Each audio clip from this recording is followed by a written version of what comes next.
Now, this is where the problem comes in. The value of urban transportation rests on the fact that it delivers access. In other words, we're talking about access. The essence of the value of urban space is access.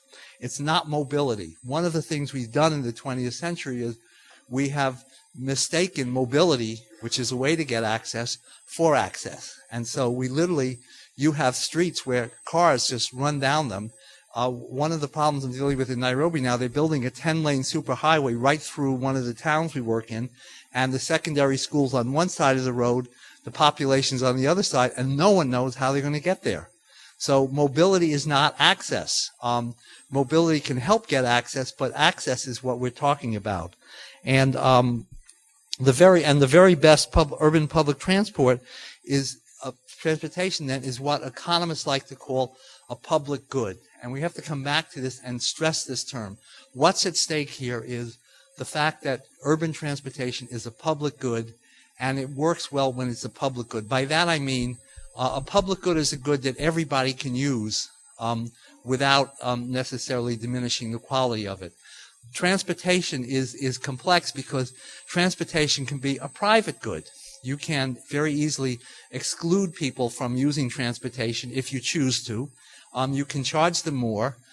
In a lot of the cases where they're building what are called these public-private partnerships, or we could call it privatization light. What they essentially do in these cases is the companies that build them are going to get the money back through tolls.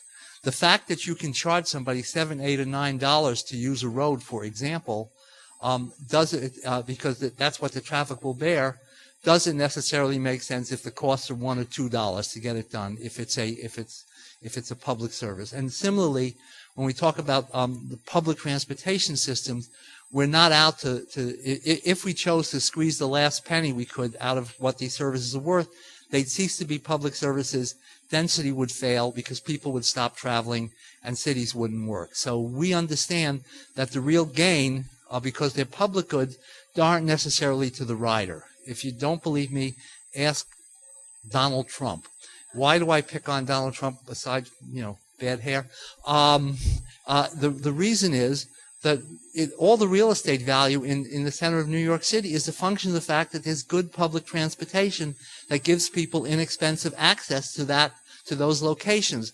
So the location values pick up a lot of value. So charging the rider for creating value for other parts of the economy doesn't necessarily make sense. Should the rider pay? We can certainly talk about what's a fair way to parcel out the burden of paying, but the issue is it's a public good. And the reason I keep stressing this is because what's essentially happening moving forward is that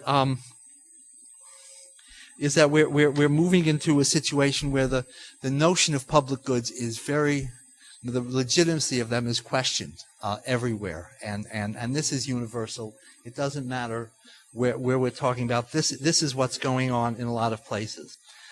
So what essentially is happening is urban public transportation systems around the world are under enormous pressure to cut costs, even if that means cutting services. This is what's going on, and essentially it means cutting out the public nature, the public goods nature of a public service, and saying, well, it should be a quasi-private service.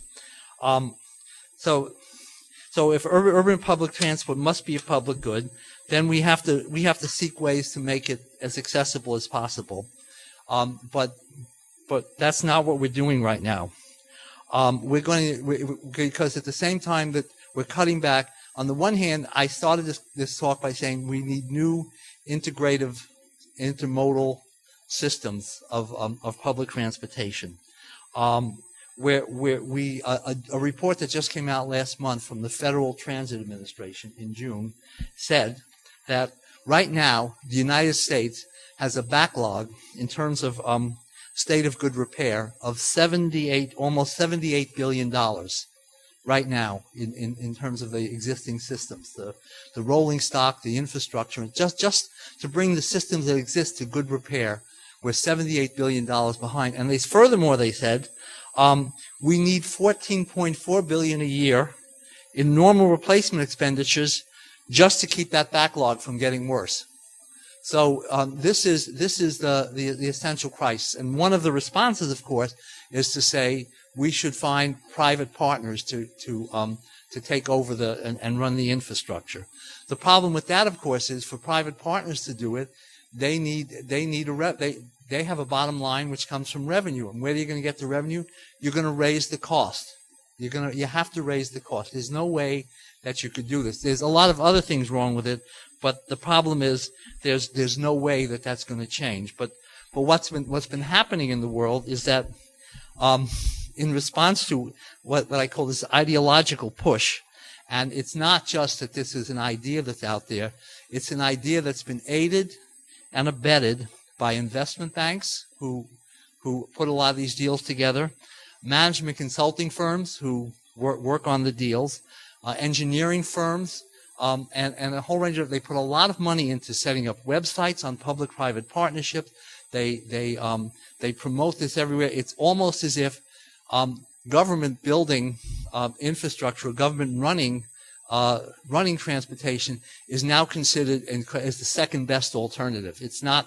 You don't start with that assumption. The assumption is the private sector should be doing it. But that the problem is we also know from experience around the world that often these things they don't work. It doesn't work that way simply because the extent that you want it to stay a public good, all of a sudden revenues are not covering costs, and what the private operators can do that the government can't do is they walk away.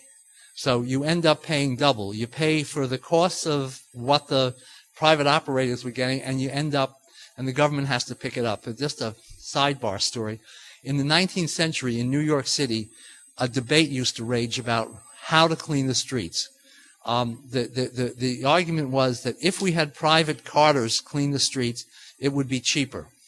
And everyone agreed to that. And then what would happen, if the public sector did it, was more expensive. So they would then go to private carters, and then the problem would be it was cheaper, but nobody was picking up the garbage. So then it would become public, and then somebody would say, it would be cheaper if we had competition in private carters. And they went this way for years and years. Finally, by the end of the 19th century, we had a public sanitation department. And I finally asked, well, why was that? And the answer I got from the person who was doing this work, he said, they realized it didn't matter whether these guys picked up the garbage or not.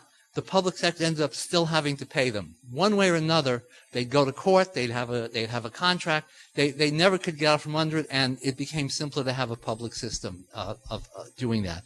What happened with transportation was, it wasn't that there weren't private systems, but because public transportation doesn't make money, it can't make money, it finally gets dumped on the public. It was bumped on the public sector. In 1919, President Woodrow Wilson had to set up a National Electric Street Railway Commission because railroads across the country were going bankrupt. And the state of Massachusetts in 1917 had to pass a Public Control Act to take over its transportation system. And we never seem to learn from this history. So we're stuck with this ideological push, which is trying to make transport a private or a quasi-private good, and the problem is that we find ourselves in a situation where, on the one hand, there's going to be a demand for more technically skilled workers. As we start talking about integration of an intermodality, we're going to need to be talking about training workers who are much more technologically sophisticated to do the kinds of work that a good, modern, 21st century public transportation systems have. On the other hand, because the government, in essence, is saying, well, we can't pay for things, we're going the other way.